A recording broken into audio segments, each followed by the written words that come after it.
What is up, everybody? Welcome back to the Geek Pantheon. I am Eric, and today I wanted to talk to you all about a new book coming out from Kobold Press for 5th edition called Campaign Builder Cities and Towns. So this is a supplement that is a toolbox for GMs and players out there to craft campaigns, adventures, and characters that can really thrive in a city or town setting. For a little bit of background of my time as a DM/GM in the hobby, I tended to have this love-hate relationship with Paizo back in the day when I was running a Pathfinder campaign, in that they would release books and supplemental materials the second I no longer needed them.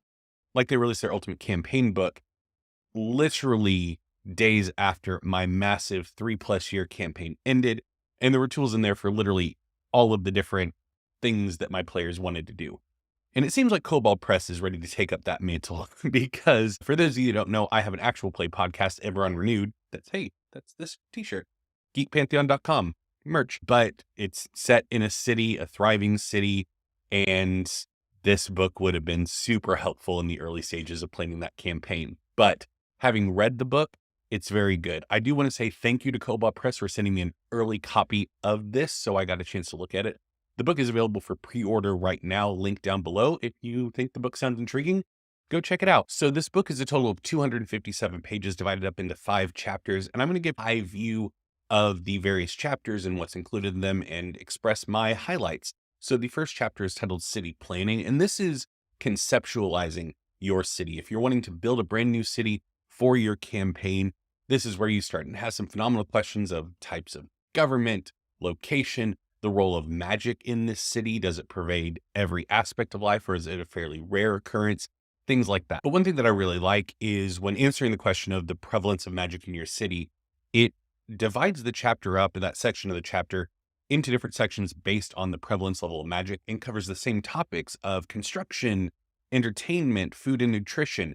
What do those things look like in a city where magic is everywhere versus magic is a limited resource, or magic is outlawed or restricted in some way? So I really like that they took the time, rather than just saying, make this decision, they took the time to take these same sections and go, okay, here's what this looks like under these conditions versus here's what it looks like under these conditions. And fans of the channel will know that I am a sucker for rollable tables, and this book is chock full of rollable tables. And in this particular section, they have massive rollable tables for the different prevalence levels of magic, and you can roll on it to pick what display of that do the player characters come across. Do they see airships flying overhead? Or in the magic is restricted prevalence level, do they see arcane locks only on the wealthy and elite homes, indicating that magic is only for those who are above a certain socioeconomic status? The next chapter is the anatomy of a city. So this is really where you're building up your city and the types of buildings and the map and all those kind of things. And there's a huge amount of detail that goes in and insight into how cities differ based on a variety of factors, whether it's the age of the city, the climate that the city resides in. And it gives you that insight. If you want your city to actually feel like a city that belongs in this type of climate, then here's the type of architectural considerations that actual city planners would need to make. It's not as dry as that. It's like a 1-paragraph blurb, but I appreciate the fact that they took the time to say, okay, if you're in a tropical climate, then resources are going to be fairly abundant, things like that. So a lot of the architecture is going to be dedicated to stymieing the weather and encroaching plant life and animal life and stuff like that. So you're much more likely to have walls that prevent like waves and weather or plants and animals from coming into the city. So that's really interesting. Whereas like a temperate climate, fire is going to be a much greater concern. So there's going to be architectural considerations in that direction. I'm a nerd for this kind of stuff, so I really like it. And then in the city district section, that's where you really get a sense of where do things belong in certain parts of the city. And this is chock full of adventure hooks, which I love that out of a book of this style. Don't just give me instructions on how to build a city. Give me things that are happening in the city that I can throw in front of my players and have them engage. And it's not, there are like bulleted lists of here are adventure hooks for this district of the city. But there's also more than that in the form of when you get to the government district, it talks about if the players want to get involved in politics, what that can look like. Or in the same government section, like courts, how they can function and how the players can interact with those, whether it's committing backdoor deals or gathering evidence for the court, things like that. So it's very thoughtful in how it presents its adventure hooks in this book. But it also just has straight up adventure hooks, like the eldest child of the former ruler shows up after a 10-year hiatus after they were presumed dead fighting in the wars to the south. And they show up with a cadre of loyal supporters, as well as foreign dignitaries, solidifying the legitimacy of the rule. And they show up challenging the rule of their younger sibling who took over because they were presumed dead. What happens with the city? Which side is going to reach out to the players to ask for their help? Are both sides going to reach out to the players? Maybe the players have some history with the elder sibling. Maybe one of them fought in the wars that they were presumed dead in. Maybe they've already worked for the younger sibling, etc. The possibilities are virtually limitless. Then we get into the city inhabitants, chapter 3, and this is where you're starting to populate the city with people. And this is probably, the next 3 chapters, city inhabitants, city campaigns, and city heroes, are the highlights. I really like the first 2 chapters, but this is where you really get into the good stuff, because in the city inhabitants chapter, you get the section on guilds and how to build a guild and how to run a guild and examples of different guilds and a rollable table to come up with a guild's name. And so if you're ever caught off guard, you're like, yeah, this guild is rolled twice on the table and now I have a name. So I really like the way they present how guilds function in this book, because I really like the fact that 5th edition threaded a needle really well when compared to something like 3.5, where if you look at those old 3.5 books, there were rules for literally everything. And when I'm talking about everything, if they were presenting a section on guilds, they would present literally every guild in the city with kind of bespoke rules for each of those guilds and different benefits and advancement tracks and stuff. And that level of granularity really speaks to some players. I think it's too much, especially as a GM, to remember all of that or have to be constantly referencing, okay, you're part of this guild, so what does that mean? This book presents it, I think, in a way that threads that needle the way 5th edition does, where there's rules for it, but it doesn't get so granular as to come overbearing. What I mean by that is that you have rules for crafting guilds, merchants guilds, illicit guilds, etc. And they're different based on the category of guilds. But if there are 2 rival thieves guilds in town, they're going to largely function the same way in terms of you have to pay 10% of what you steal, and you get these benefits because thieves guilds typically want to attract the same types of people. And if you want to throw in some extra flavor, you can. If you want to make an arcane thieves guild, then you could look at the arcane guild section and take some flavor from that and throw it into your illicit guild and make it unique. But there's not specific rules for different guilds within the city. And I guess that's an important distinguish. Like, this is setting agnostic. This is you building your city or taking an established city, like my campaign takes place in the city of Sharn in the Eberron campaign world. And I could take all of this stuff and slap it on there and it would work great. It's not tied to a specific type of city, which I really... Then you also have rules for joining different types of companies, like adventuring companies or city watch, that kind of thing. And once again, you have some rules, but not so much as to become overbearing. One of my favorite rollable tables, though, is in the section for the cults, secret societies name generator, because it's 3 and it tells you to like insert for or of or the where needed as you roll them. And it's a D20 table. So you have 60 different options in 3 different columns. And so rolling out, I could get the Pristine Fellowship of the Dawn, which that sounds like a cult. That can only be about a cult. Additionally, they have a really great system for henchmen and hirelings in this book for how the player characters can find a henchman or hireling, the varying levels of loyalty that the henchman feels towards the player characters and how that affects their willingness to go on more dangerous jobs, the likelihood that they're going to flee, that kind of thing, which I really like. And you can use that in relation to some rules that exist in chapter 5, which is City Heroes, with contacts for the player characters, where they can send them on certain jobs. And depending on the risk level of the job, you might incur some repercussions, whether those are minor, mild, or major. And those have pretty big implications for not only the player characters, but also their contact as well. But before we get into chapter 5, chapter 4, city campaigns, this starts off with kind of the role of the city and determining how important the city is to your campaign, which I think is a good consideration to make, whether it's a quest hub or the actual like setting of your campaign.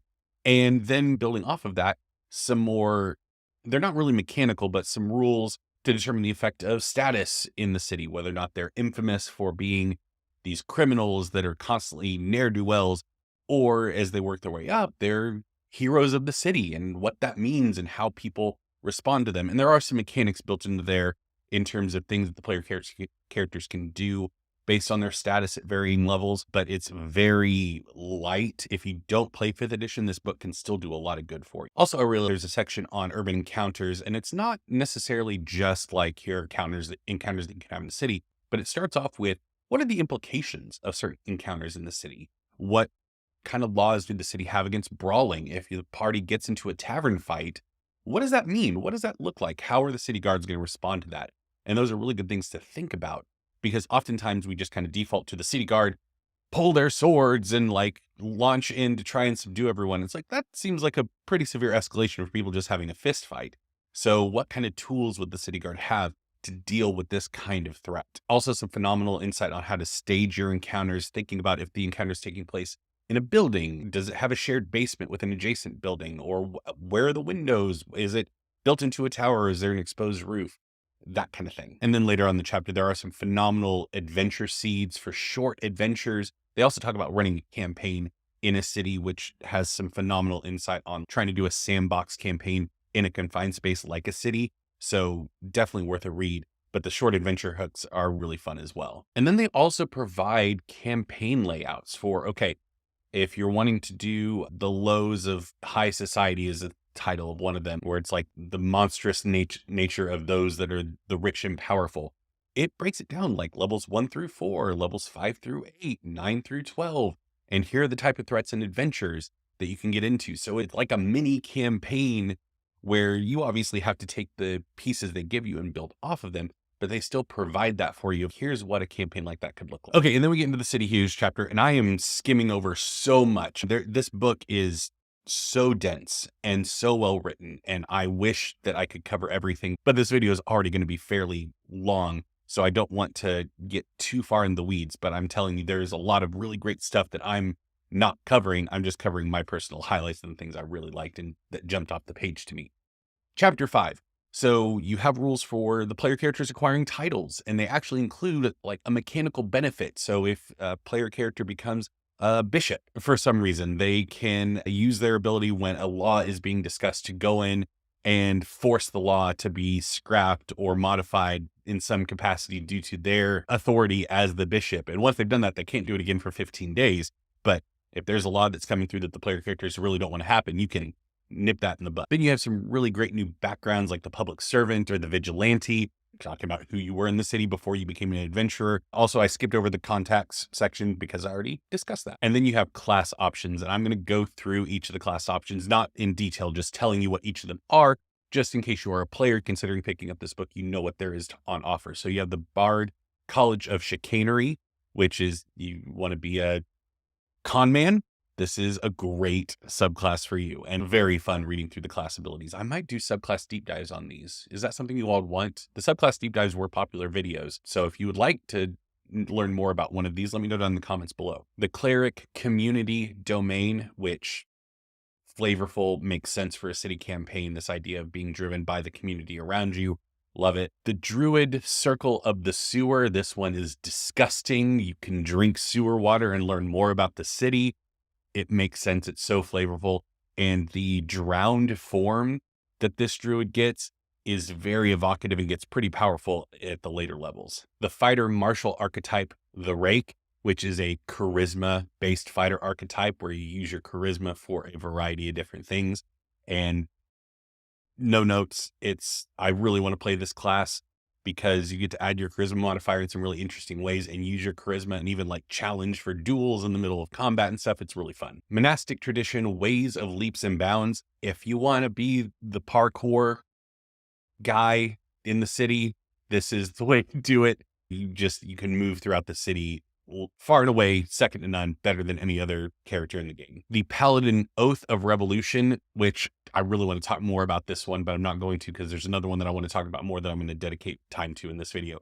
But yes, this flavor for a paladin. I've always hated like the attachment to the lawful aspect of paladins, that they obey the law, because a lot of times laws are inherently evil. So I love that there's a paladin oath now that represents the throwing off of tyranny in a very mechanical and actual way, rather than having to say, well, lawfulness isn't a relative thing. My God believes that these laws are evil, so I can break these laws. No, this paladin is dedicated to breaking the laws of tyranny and helping those that are its victims. So yes, rather than having a completely different ranger subclass, we have optional class features for the ranger that basically allow them, rather than the natural explorer feature, they get the city explorer, that kind of thing, where you, rather than being a ranger of the natural world, you are a ranger of the city, and they're really great. Wizard arcane tradition, street magic, very fun. You learn parlor tricks, that kind of stuff. You're a street magician who also is an actual wizard. I skipped one because I wanted to save it for last. The roguish archetype, skirmish surgeon. This is a healer rogue, but it's so creative. Like, all the other ones were great and I love them and I love the flavor of them, but this one took a class and turned it on its head in such a unique and fun way. So at 3rd level, you get the field surgeon class feature, where you get them skill if you don't already have it, and proficiency with alchemist tools. Alchemist supplies in the herbalism kit if you don't already have them, but you pick one of those. And you can use your bonus action granted to you by cunning action to make a medicine check on yourself or a creature within 5. Here's where it gets good though. Bloodletting. At 3rd level, you gain access to the 2 following features. You can deal 1d4 piercing damage to yourself or a creature within 5 feet of you, and make a DC 15 medicine check to remove one of the following conditions: incapacitated, paralyzed, or I love it. I love dealing a small amount of damage to remove a really debilitating condition, having to make the medicine check, and just it's so good. It's so good.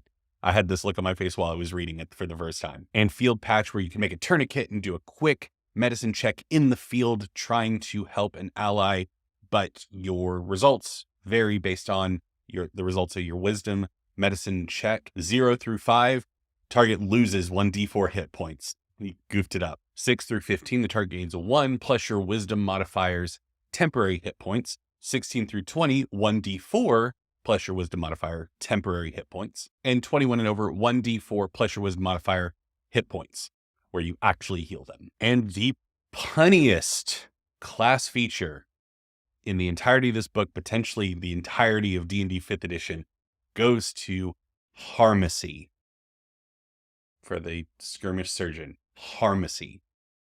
So good. Basically, when you're using, you are now proficient with improvised alchemical weapons like vial of acid, alchemist fire, or they have a new one, jar of leeches, which nope. But when you make an attack with those, you get to add your sneak attack damage. At 9th level, Surgeon's Ambidextry, when you've successfully used your bloodletting class feature that lets you remove a condition from someone, then you have advantage on your next attack roll. Just, you learn to harm and heal really well. And then at 13th level, Preventative Care, you can spend 10 minutes providing therapeutic care to up to 6 friendly creatures, where they get temporary hit points equal to your proficiency bonus, which isn't a lot, but something.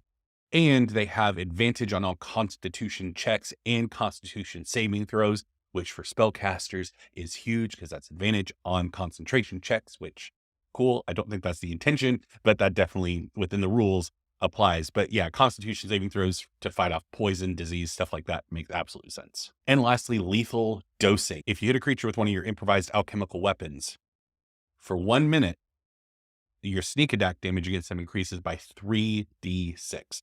This is at 17th level, so it's not like you're going from 1 to 4 or anything, but still, that's a good spike in damage. And then the 5th chapter of this book closes out with some phenomenal new spells. I particularly like the Cobblestone Quake, where you literally grab the street and shake it like a blanket and cause people to fly up in the air and deal damage to them.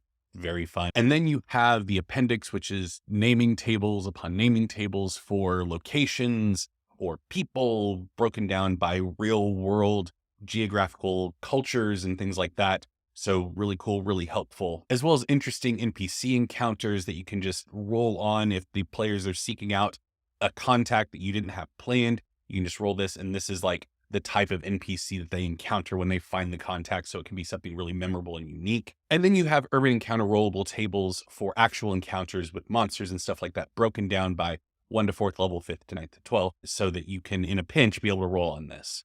So overall, this book, now that I've reached the end and gone through my highlights, I know this is a longer video, but stick with me because I want to give you my thoughts on how this book can be best utilized. This book is a phenomenal reference material. If you're getting the physical book, I would go to Staples or your local office supply store and get those like sticky tabs and write the sections and stick them in there so that you can easily reference different sections, because this is a book where you're going to need a specific thing in it at a specific time, as opposed to just reading it cover to cover and then retaining that information and flipping through it when you need it. Fortunately, the PDF, if you get that, does have the bookmarks built into the PDF. But honestly, if I'm going to be using certain sections of this regularly, I would print out certain pages like the rollable tables or mechanical. If all your player characters have acquired titles, just printing out the titles page so you have that there. But I would wholeheartedly recommend this book if you are planning on running a game set in a city, or you just want a great reference material for building your own cities. If your campaign is world hopping and you're going from city to city, this is also a phenomenal resource to make your cities feel distinct and different and alive. So shout out to Kobold Press for an excellent book. Thank you again for sending me a copy for review purposes. And let me know what you think about the book down below. And if you're interested in finding some other plot hooks for your game, check out the video right there where I find plot hooks in the 3.5 editions version of Monster Manual 3.